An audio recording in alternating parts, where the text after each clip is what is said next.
Assalamualaikum warahmatullahi wabarakatuh. Perkenalkan, saya Herika dari Universitas Muhammadiyah Kendari, Prodi Pendidikan Guru Pendidikan Anak Usia Dini semester 5. Kali ini saya membuat video untuk memenuhi tugas final PLP 1, yaitu observasi di TK Karya Baru. Yang pertama itu bab 1 pendahuluan. A-nya yaitu latar belakang. Observasi merupakan suatu kegiatan mengamati, melihat serta menganalisis suatu kegiatan dan seperangkat informasi yang diperoleh dengan menggunakan indera atau hasil dari observasi akan berbeda-beda antara satu dengan yang lainnya, walaupun objek yang diamati sama. B. Rumusan masalah. Yang pertama, apakah visi dan misi TK Karya Baru? Yang kedua, pelaksanaan dan proses pembelajaran pendidikan TK Karya Baru. Bagian C-nya, tujuan pengamatan. Berdasarkan latar belakang di atas, maka tujuan dari pelaksanaan observasi ini yaitu yang pertama, sebagai syarat wajib dalam memenuhi salah satu tugas dari mata kuliah PLP 1. Yang kedua, untuk menambah pengalaman mahasiswa program studi pendidikan guru pendidikan anak usia dini di dunia pendidikan. Yang ketiga, untuk mengetahui tingkat kemampuan atau keterampilan seorang guru dalam melaksanakan proses belajar mengajar. Yang D, manfaat pengamatan. Adapun manfaat dari pelaksanaan observasi ini yaitu yang pertama, memberi gambaran tentang dunia kerja yang sesungguhnya di sekolah sebagai seorang calon guru, sehingga pada saat terjun ke sekolah kita dapat mempersiapkan dan merencanakan pelaksanaan pendidikan yang bermutu. Yang kedua, melatih diri dalam berkomunikasi yang baik dan benar. Yang ketiga, memberikan pengalaman bagi mahasiswa untuk menjadi pendidik yang baik dan profesional pada masa yang akan datang. Yang bagian E-nya, ruang lingkup. Kawasan pengamatan ini akan melakukan observasi di sekolah TK yang berada di Desa Karya Baru, Kecamatan Poleyang Utara, Kabupaten Bombana, yaitu TK Karya Baru. Bab 2-nya itu pembahasan dan hasil pengamatan. A-nya itu pembahasan. Yang pertama, fisik TK atau PAUD. A-nya letak TK atau PAUD. Letak TK atau PAUD yaitu di Desa Karya Baru, Kecamatan Poleyang Utara, Kabupaten Bombana. Yang B-nya keadaan TK atau PAUD. Keadaan TK atau PAUD sudah cukup baik sebagai wilayah edukasi yang kondusif dengan bangunan gedung milik sendiri, terdiri atas 2 ruang belajar untuk ruang kelas TKA, ruang kelas TKB, dan ruang guru, toilet, serta halaman bangunan yang tidak terlalu luas sebagai arena bermain berkreasi anak-anak. Yang C-nya itu alat permainan indoor, yaitu poster bergambar binatang, poster bergambar alat transportasi, gambar huruf alfabet, kalender, lemari untuk tempat buku gambar siswa dan buku tulis, dan alat permainan outdoor yaitu ayunan, perosotan, jungkit. Yang kedua, operasional kegiatan TK atau PAUD. Yang pertama, kegiatan. Berdasarkan hasil observasi saya, untuk siswa TK atau PAUD masih masuk jam 7.00. Anak-anak datang sebelum jam masuk dengan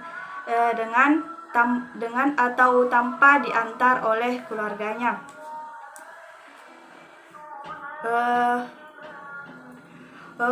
B-nya itu kegiatan guru. Jumlah guru ada di sekolah TK Karya Baru ada 5 orang dengan masing-masing kelas 2 guru. Para guru datang ke sekolah dan anak-anak sudah menunggu di depan pintu. Guru membersihkan dan menata ruang kelas, kemudian baru memulai pembelajaran. Ketika pembelajaran selesai, guru merapikan alat-alat yang digunakan dan membersihkan ruang kelas. Yang bukan C-nya itu kegiatan orang tua. Sebagai siswa datang tanpa diantar orang tua mereka karena umumnya jarak rumah mereka cukup dekat. Namun ada juga anak yang diantar dan dijemput orang tuanya setiap hari. Kegiatan pembelajaran yang pertama itu kelas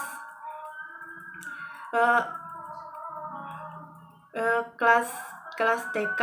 Kegiatan awal 30 menit yang dilakukan di teras TK pukul 7.00 sampai pukul 7.30. Yang pertama baris, berdoa, hafal doa sehari-hari, menyanyi bersama-sama, mengucapkan selamat dan memakai bahasa Indonesia. Adapun 7 standarnya yaitu yang pertama standar kompetensi.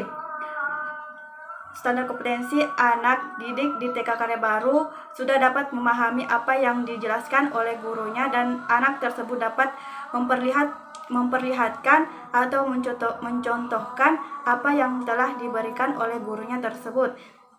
Yang kedua standar isi. Materi yang diberikan di TK Karya Baru sudah memenuhi standar yang mana materi yang sudah diajarkan oleh guru sudah memenuhi tingkat pemikiran anak didik. Yang ketiga standar proses. Proses pembelajaran di TK Karya Baru dilakukan dengan awalan guru meminta anak didik untuk berbaris di depan kelas. Guru tidak lupa memberi salam.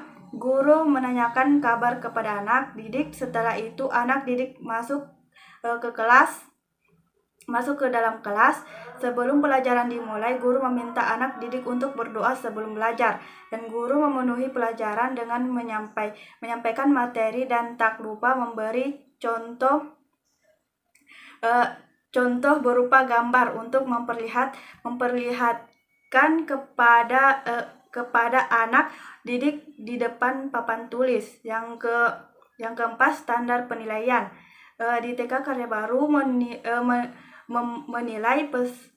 menilai peserta didik dalam hal yaitu yang pertama kegiatan belajar peserta didik, yang kedua mencapai perkembangan peserta didik, yang ketiga hasil tugas, yang keempat hasil akhir penilaian peserta didik.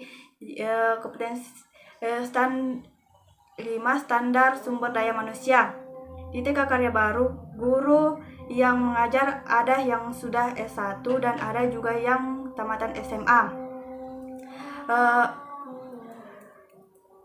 Tamatan SMA. Yang keenam standar prasarana dan sarana program. Di TK Karya Baru masih terbatas sarana dan prasarana dalam aktivitas belajar. Guru hanya menggunakan media yang tersedia dalam melakukan proses pembelajaran. Yang ketujuh standar pengelolaan serta lembar observasi. PLP standar pengelolaan di TK Karya Baru. Yang pertama itu perencanaan program merupakan penyusunan kegiatan di TK Karya Baru dalam mencapai visi dan misi. Yang kedua programisasi merupakan peraturan seluruh komponen di TK Karya Baru untuk mencapai tujuan. Yang ketiga pelaksanaan kegiatan merupakan kegiatan pelaksanaan program kerja yang sudah direncanakan pada TK Karya Baru. Yang keempat pengawasan meliputi pemantauan evaluasi pelaporan dan terpenuhi kebutuhan anak didik.